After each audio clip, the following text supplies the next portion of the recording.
Yuda, Pak Rahadi. Kebetulan sekali kita ketemu di sini. Pak, apa ini?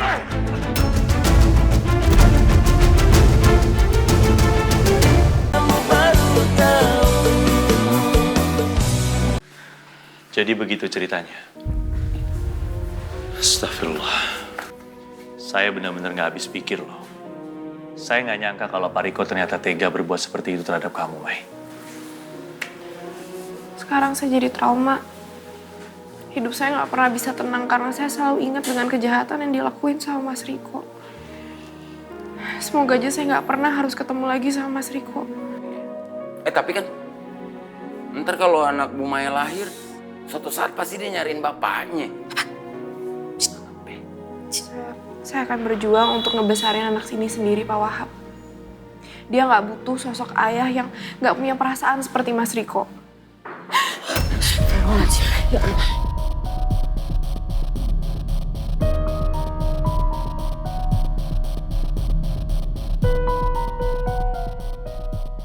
Ya Allah, jangan-jangan itu Mas Riko. Ibu, Maya tenang dulu ya. Tenang, Mai, tenang. Insya Allah, kita nggak akan membiarkan Pak Riko nyakitin kamu lagi. Bener tuh Bu Maya.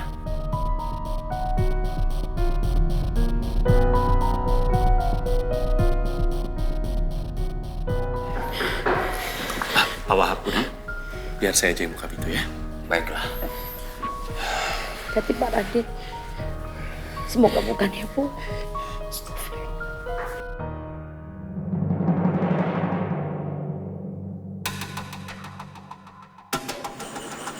Yuda, Pak Rahadi. Kebetulan sekali kita ketemu di sini. Pak, apa ini?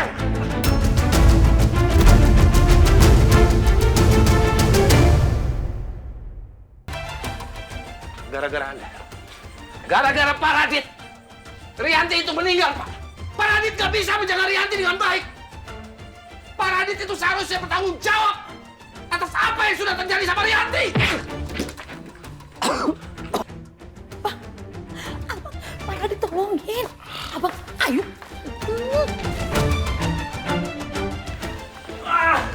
Aduh.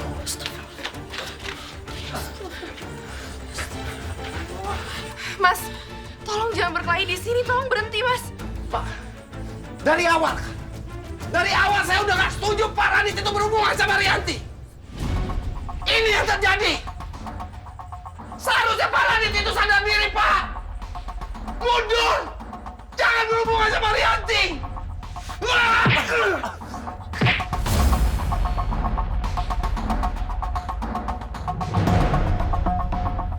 Tante Maya kenapa? Indah juga tadi dengar suara Bapak marah-marah, Kak. Iya Indah, Kak Gilang juga denger. Itu kayak suara Papa Yuda deh. Nah, kita cek aja yuk. Coba. Oke, kamu.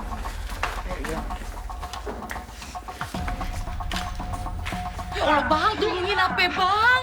Kak, lu telepon aja no Skribo, biar dia yang misahin. Nah, kelamaan ah.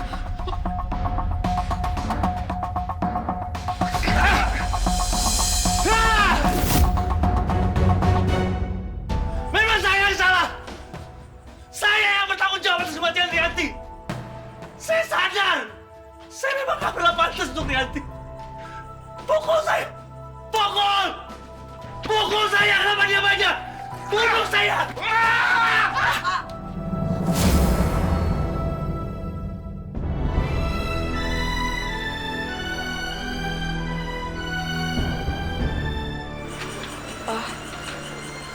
Hilang.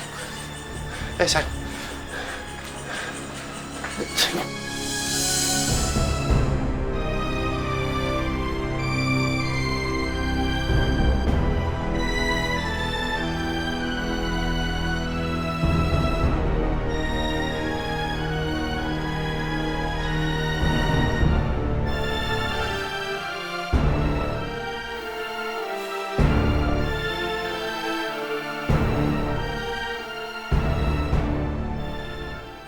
Maaf.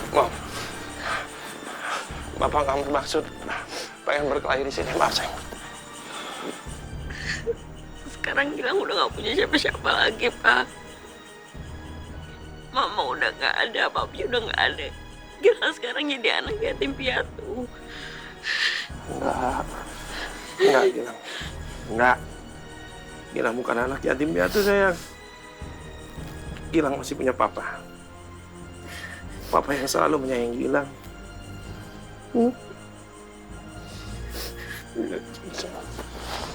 Sejak aku menikah dengan Rianti, aku sudah menganggap Gilang seperti anak kandungku sendiri.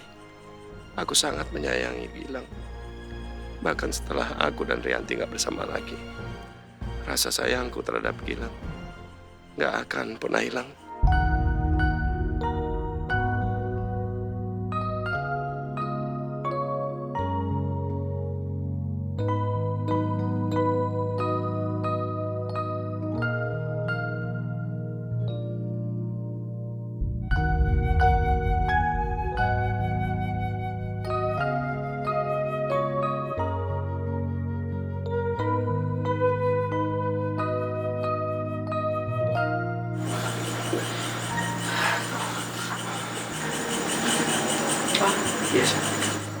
Kak Ilham sama Indah mau ke rumah sakit buat nengokin Om Raffi. Ya, Bapak antar ya, Bapak antar ya. Pak Yuda, mending saya aja yang nganterin anak-anak.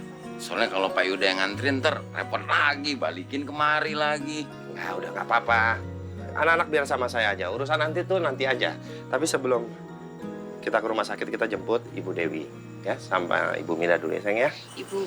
Ibu Dewi sama Ibu Mida siapa, Pak? Nanti Papa ceritain di mobil.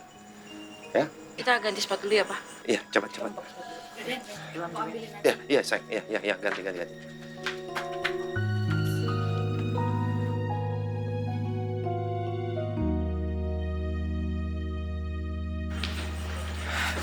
Mas, berarti semuanya pergi termasuk Mas Radit? Saya sebenarnya udah janji mau nganterin Gilang ke rumah sakit nengokin Mas Raffi. Tapi kamu lihat sendiri kan, anak-anak mau ikut Pak Yuda. Nggak ada masalah kan? Ya, biar mereka sama saya ya. Ya, oke ya. Ya, naik semua di belakang ya. Ayo, saya. Ya,